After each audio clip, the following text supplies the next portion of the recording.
The next step in doing up this bedroom is to get to these raw corners, or just plasterboard meets plasterboard, and dress them up. Like I've done here, kind of like a first pass. And I understand that typically it's done with Aquabead, either metal or plastic. That's kind of a bit of mesh, and an angular plastic rail that has a ridge sticking out at 45 degrees, so that ridge is sticking out here. That gap between the wall and the ridge is filled up with plaster, and because it would then sit at a strange angle, you would have to feather this in with lots and lots of plaster. So I'm not going to do that. What I'm going to use instead is Aquabead. This may be a terrible mistake, I don't know yet, but if it is, I'll deal with it then. But it just seemed more straightforward than using Aquabead and having to go through all that additional plastering. So let's see how that turns out. So what I want to do first is to get the exact length of the corner. So I want to dress up. In this case, it looks like 195 centimeters. Pretty much identical to the ones that I've already done test-wise. And this is what the Aquabead looks like. There's some adhesive on this side here. It needs to be wetted slightly, and then it can be folded around the middle here. That's plastic. So I'm going to get this measured out and cut the size.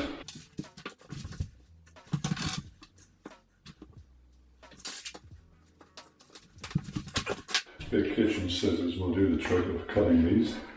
So I need to trim off these corners here because of the ceiling slope.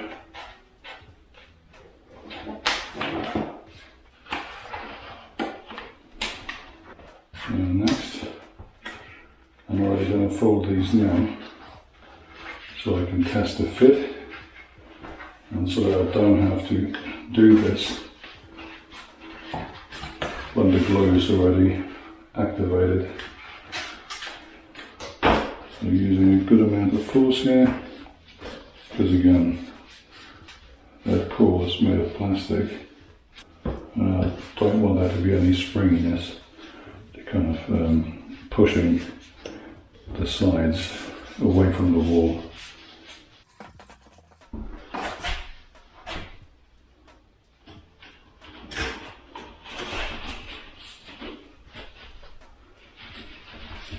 That seems like a good fit. Okay. Right, now I'm just going to spray this with water liberally, I guess. Again, that should activate the adhesive, make it nice and sticky. I have to wait a couple of minutes and test the tackiness, and if it has the right amount of tack, or the right feel of tack, then it's good to go. Yeah, that should do it.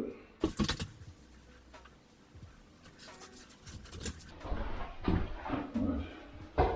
And I'll just use these two rubber floats to really press it into the corners.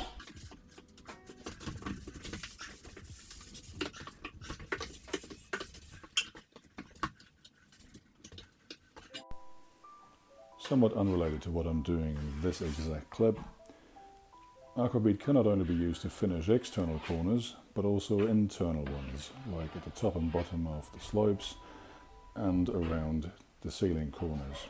And yes, that's exactly what I've done in this room, even if I couldn't be asked to record any of it.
In contrast to the 100 loose approach that I had before, what I'm doing now is I just put a little bit like this on and then really press this trowel against the wall as I pull this up. There's little lines and everything, but it's not as bad as what I've done before.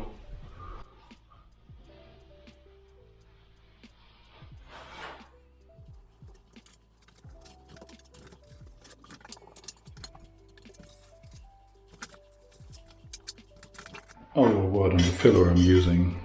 This lovely stuff really does set really quickly. This absolute crap. Can't unrecommend this enough. I applied this last night and it's still not dry. Only reason why I bought this crap was because my local supplier had run out of this. So I've pretty much filled in everything that needs to be filled in. There's a few minor little spots, I guess, where it isn't completely smooth, where there's a little dip in the plaster, so I need to repair those.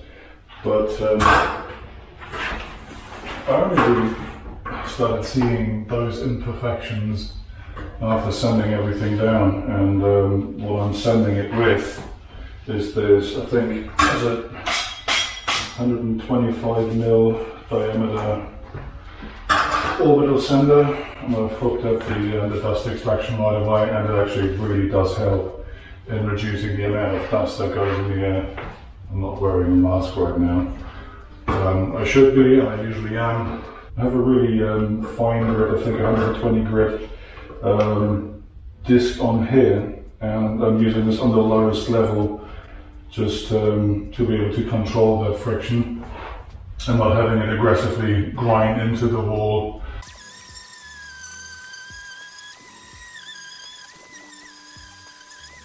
So that's what I'm using for the even plane surfaces.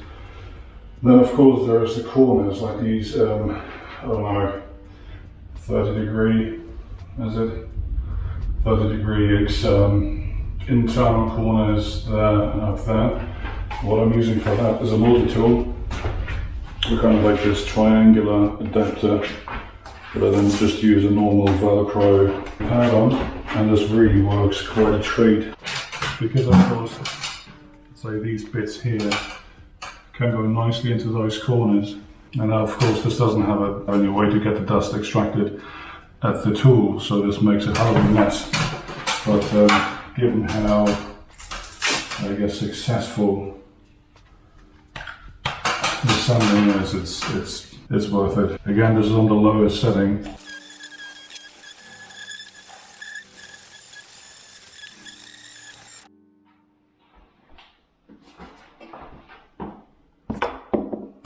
Now, with all the sanding work done and the corners straightened and smooth and all that, it's time to prepare the walls for paint. Now, because both plaster and also plasterboard are rather absorbent, it definitely needs some sort of priming. I've seen that some people use mist coat, which is, I think, paint mixed to a certain ratio with water, and then that's used to seal the surface, but I'm not too much of a fan of that particular method. I mean, there's primer for a reason, and this solidifies the surface too. Does it crystallize it in some way?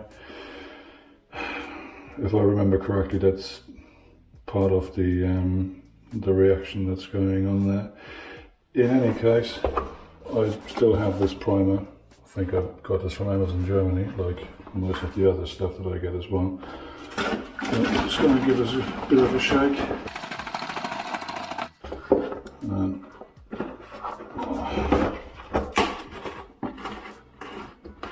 just pour this into my tray here. I'm pretty sure I can down half to half. I need like a litre in here. The whole thing, 2 litres, covers about 15 square meters. I'm pretty sure that would be pretty tight in this room. but I'll see how far I can get.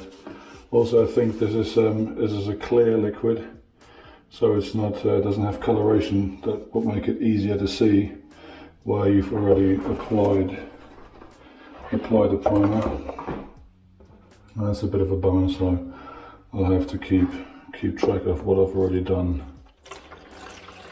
in my head. Certainly not the best method. But anyway, it is what it is. The way I'm going to do this is just with a roller,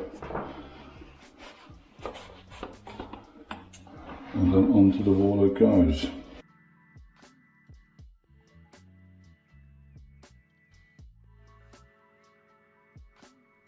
Right, so that primer has been sitting on the wall for, I don't know, 3-4 days perhaps. I just haven't had the time to start playing with the paint yet, but I'm gonna start that tonight by painting the corners first, because they're the most difficult bits to do. And then once I'm doing the big surfaces with a big roller, get as close to the corners as I can without leaving marks on the adjacent surface. What I've got here is just ordinary wall paint. It doesn't say emulsion, it just what's this? Vinyl. Right, so we'll see what the result is. If too much of the underlying material is shining through this, then I may have to get something that is a little bit different in terms of its chemical composition. But for now, I'll give this a try. See where it takes me. I should probably use a textile roll, but I only have these foam rollers, so I'm going to give this a try with those first. It's all data. If it works out, it does, and if not, I'll have to change approaches, and that's fine.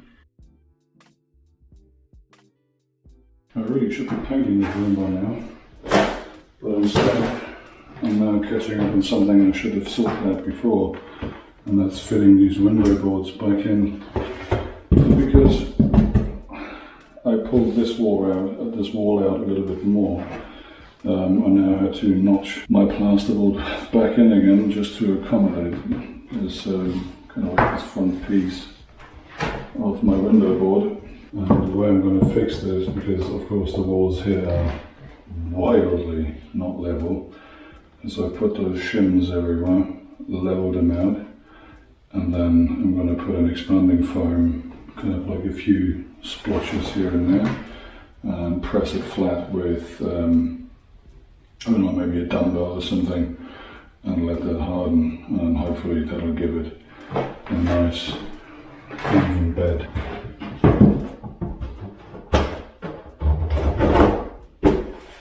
Like so, and then of course I have to plaster all the stuff back in, like put filler in here again, sand it smooth, before I can really get on with the painting. The same here, fix those gaps. And I really should have done that before, but I'm a hack and a fraud, so I have to do it now.